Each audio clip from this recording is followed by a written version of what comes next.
We have a quick question here from Obi asking how much longer we think the Nasdaq, the S&P, and the Dow can continue its climb.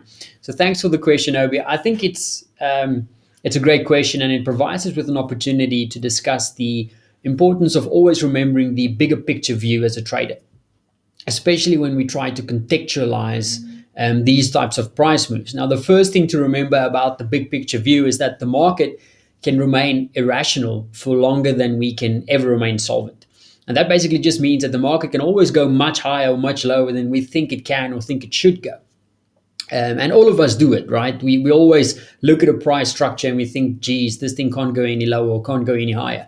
We look at the way a market has been trading and trending, and we think to ourselves, surely this thing can't continue the way it's been trading.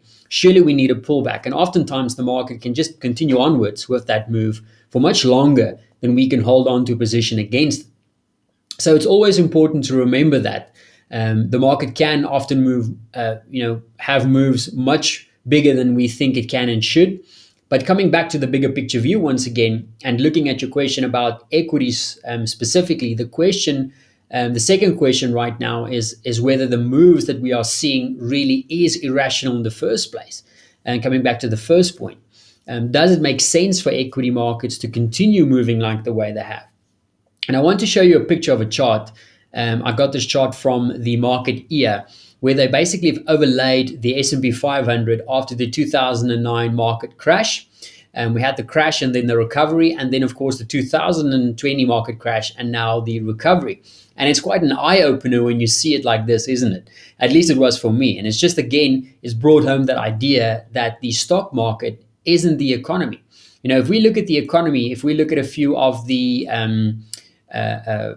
the high frequency data tracking, there's an awesome site called tracktherecovery.org. They've got some useful charts. And if we just take a look at something like, let's take job postings, new job postings, we can see job postings is down 36%.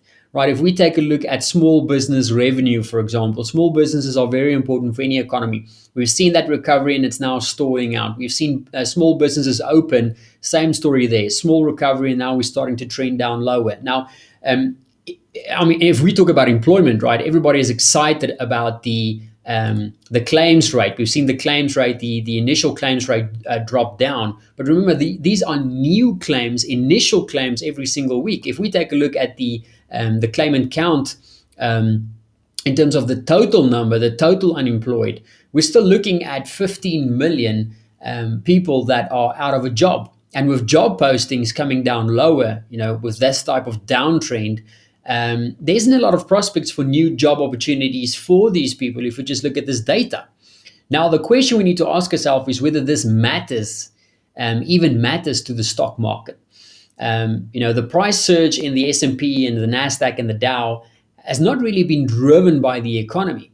Yes, to some extent, the hopes of an eventual recovery has boosted the stock market, no doubt. But more than anything, the actions of central banks and governments around the world is the reason why we've seen the surge in equities. They have basically put in place the biggest fiscal and monetary policy stimulus measures that the world has ever seen. And that backstop provided by central banks like the Federal Reserve, for example, is one of the main reasons why we've seen stock markets move higher the way they have. For things like the Nasdaq, of course, it's more than that. It was also the dominance of technology in terms of, with people being forced to work from home, there was a reason for technology stocks to outperform. And of course, having such a high weighting, stocks like Apple and Amazon, etc., they really did give a additional boost, of course, in something like the Nasdaq when compared to the S&P and the Dow.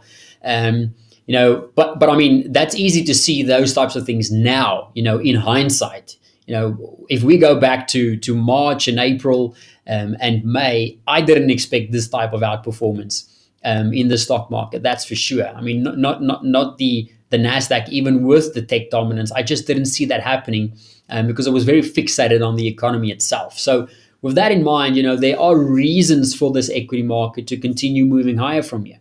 Of course, in the short term, looking at the way that we've seen the market move higher, surely we can argue that there needs to be a pullback at some stage, right? Even if a small one. Surely there needs to be one. But the question will also be, how deep can it really go if everybody keeps on buying the dips, right? If everybody believes that the Fed will just keep on backstopping the market, what type of pullback can we really get from this type of market? I think that's another question we need to ask ourselves. Now, I would personally really like to get into something like the Nasdaq 100, but I will want to wait for dips to do so, just like you.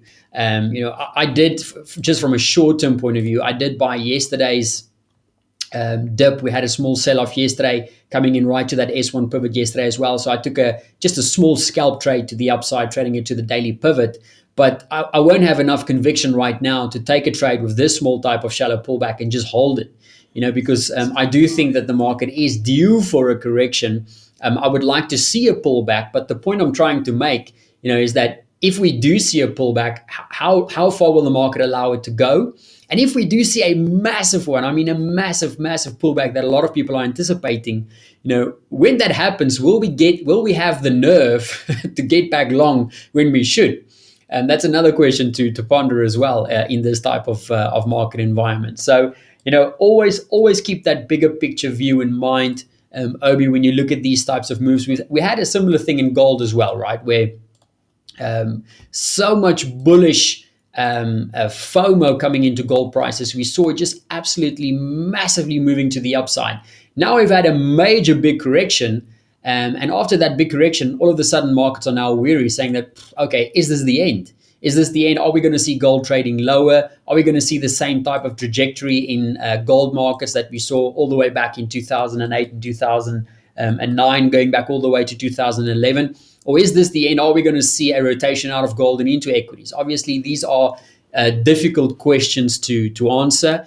From a fundamental point of view, we can argue that everything is still in line and we shouldn't worry. But again, seeing how this market has pulled back, seeing this type of move, do we now have the nerve to get back in this market and trade it for that fundamental bias? Would we have the same type of nerve if we see this type of pullback happen in the Nasdaq? Also another thing to keep in mind. But in terms of the bigger picture view, I think, yes, looking at the economy, there's reasons for this market to have a pullback and to eventually stall this upside momentum. But I also do think that there is reasons for it to continue and not see any sizable pullback. So always keep that bigger picture view in mind when trying to assess these types of price moves.